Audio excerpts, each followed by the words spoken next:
Seluruh pesepak bola Maluku yang merumput di Liga 1 Indonesia berlaga di sebuah laga eksebisi di lapangan Matawaru, Tulehu. Mereka berlaga dalam pertandingan yang bertajuk Liga 1 di Matawaru.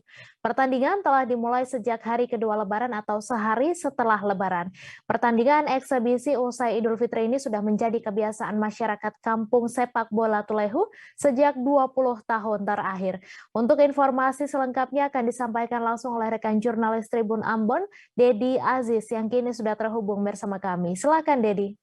Baik, terima kasih Mei dan Tribuners. Ya, memang kalau kita berbicara soal sepak bola di Maluku, tentunya kita melihat ke kampung sepak bola yang ada di Maluku, yakni Tulehu.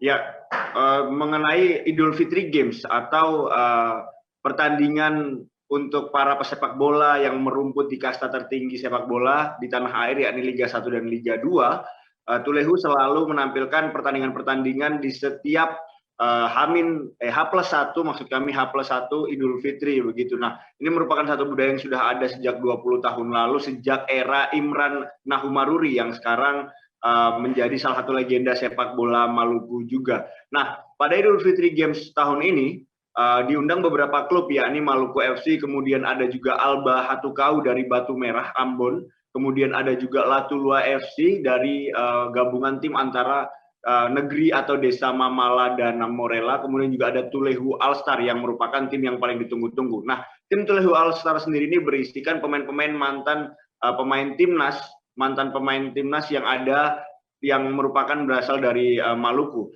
yakni ada Alwi Slamet, ada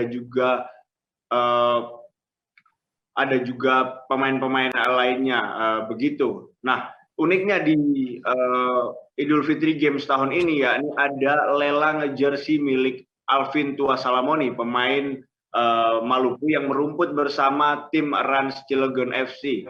Nah, lelang jersey yang milik Alvin ini dilelang dibuka dengan harga Rp2 juta. Nah, selain untuk ajang silaturahmi, kegiatan ini dilakukan juga untuk kegiatan sosial lainnya seperti sumbangan untuk masjid. Jadi setiap penonton yang datang akan dimintai sumbangan sukarela selama 4 hari terakhir, dan sumbangan sukarela itu akan disumbangkan seluruhnya untuk pembangunan masjid di negeri Tulehu. Begitu rekan Mei dan Tribuners. Baik, terima kasih Dedi Aziz atas laporan Anda. Selamat bertugas kembali. Jangan lupa subscribe, share, komen, dan like ya.